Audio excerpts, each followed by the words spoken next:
Good day, everybody, and welcome to another edition of the Military and Foreign Affairs Network. I am your host, the voice of reason. Today, we are continuing our ongoing coverage of the war between the Russian Federation and Ukraine.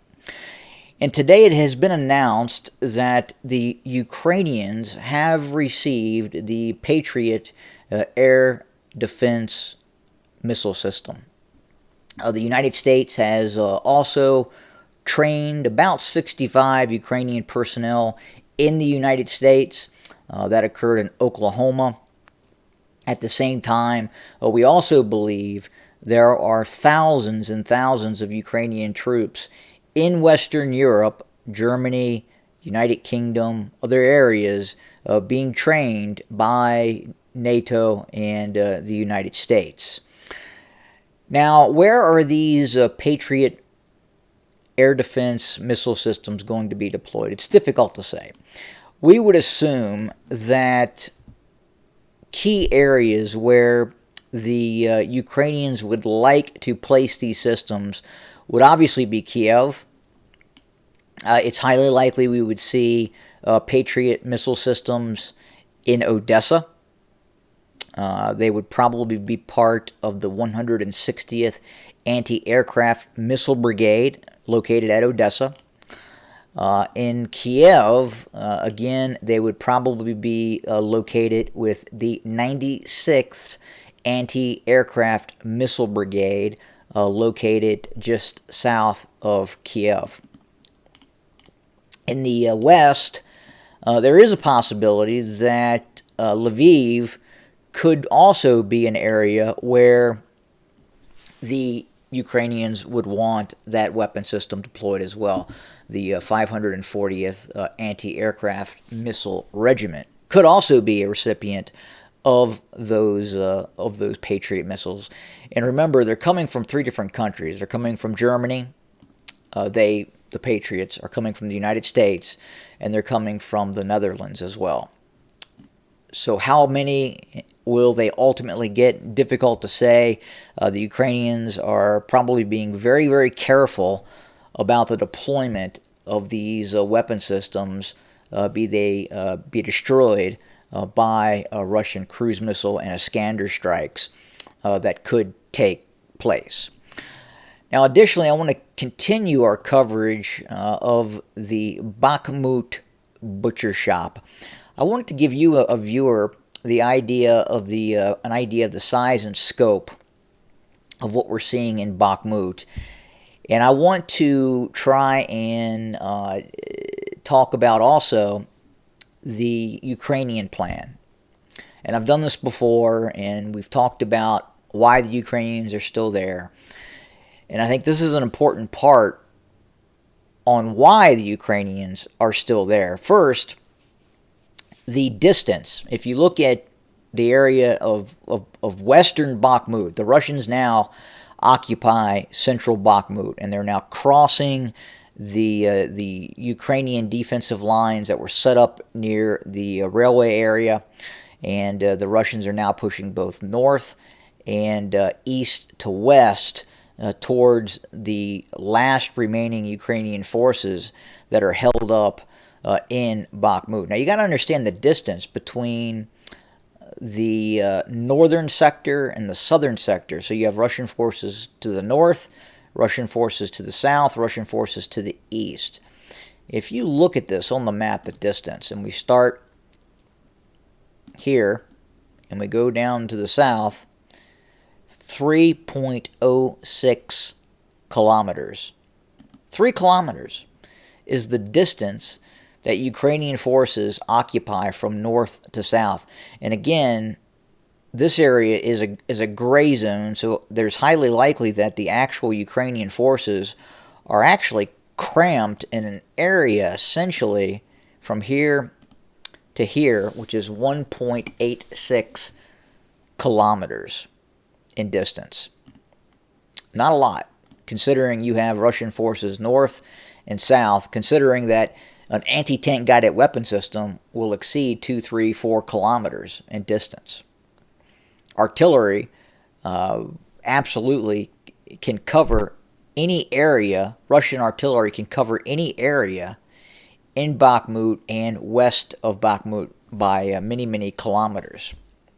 Now let's look at the force construct the Ukrainians have in this area as well. It's a bit disconcerting if you're on the Ukrainian side of things, and I don't believe that what we're hearing from the Ukrainian side about the Ukrainians are conducting operations with a purpose-driven method. So look at this.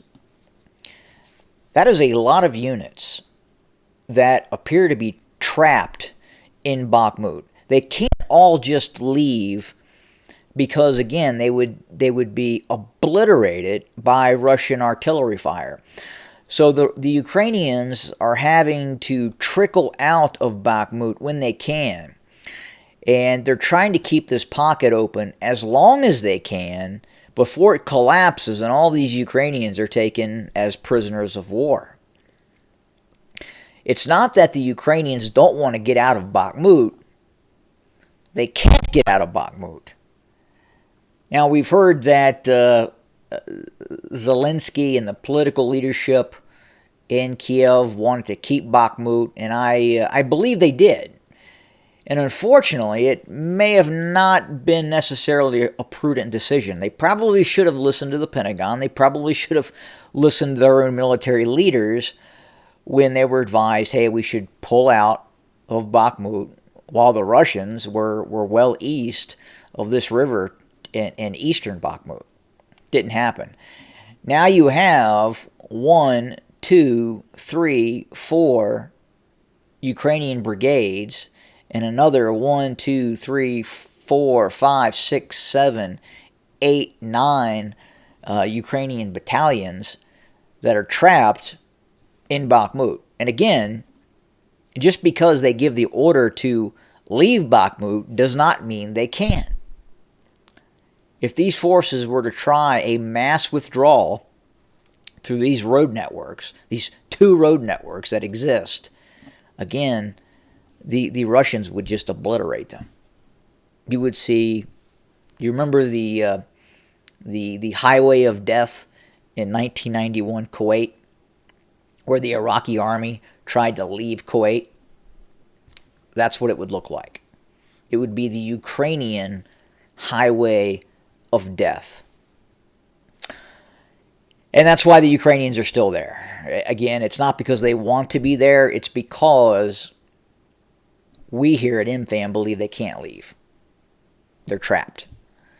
So ultimately, are they going to trickle out and are they going to be able to save enough of them, or is the pocket eventually going to collapse and you'll see a mass surrender possibly of 10,000, 20, 30,000 Ukrainian forces? Difficult to say at this point. The same goes in other areas as well. North towards Seversk, again, you have this pocket developing. And in the south, the situation is a bit better for the Ukrainians. They've prepared this area for defensive operations for quite some time. And at least right now, the Russian attention appears to be more on Bakhmut than it is on Avdiivka. Now, we continue to also hear about the possibility of a Ukrainian offensive operation. Most likely, at least what we're hearing now from Ukrainian sources, and this could be disinformation, but it sounds like the Ukrainians are preparing for some sort of offensive operation along the Zaporizhia steppes, this area here.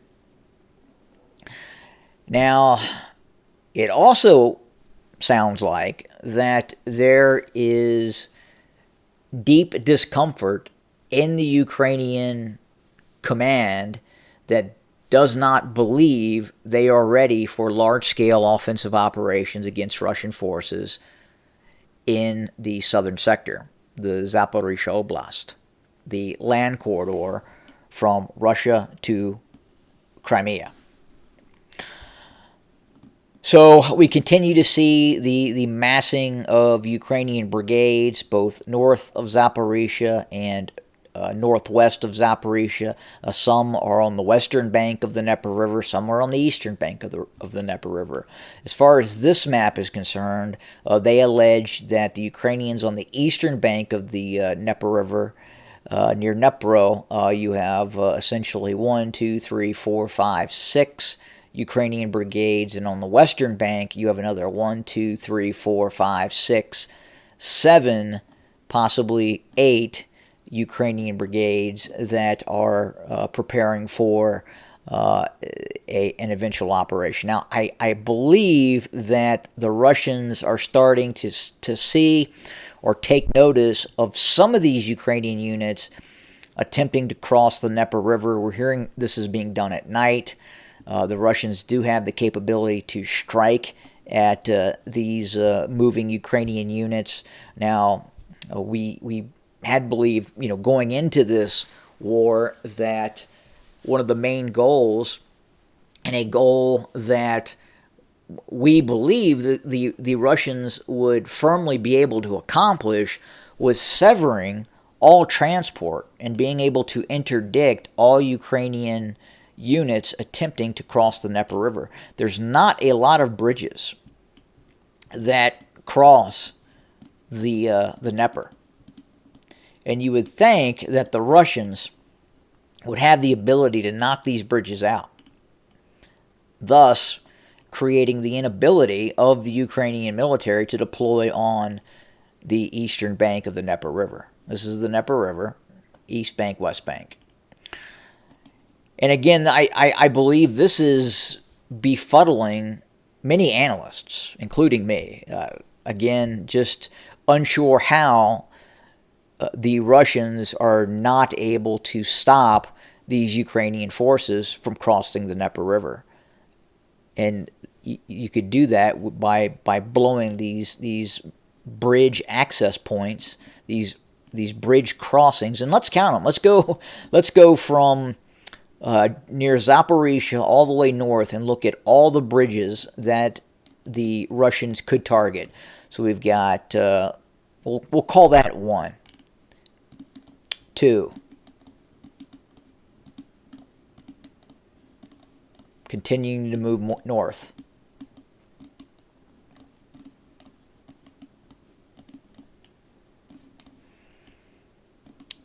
Continuing north. 3, 4, 5, 6.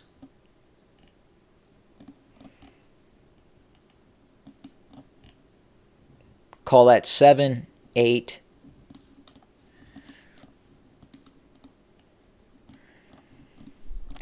9, 10,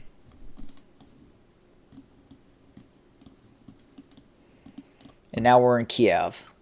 12, 13, 14, 15, 16, 17. So essentially 17 crossing points across the Dnieper River. And again, you would think that the Russians would have the ability to take those bridges down. And they have not done that yet. Well, how do we know that? Because the Ukrainian military is still moving forces across the Dnieper River. So again, I think this is probably one of the most surprising outcomes that going into this war that I believed would I just took it for granted that it would occur. And the second one, the second most biggest surprise for me in this channel, was the move on Kiev. Very surprised that happened, and obviously there was a bit of a different outcome for the Russians. But be that as it may, that's where it is now. So that's it for today. We'll continue to monitor. We'll continue to report. Thank you for joining us today. More coming very, very soon. Have a good day.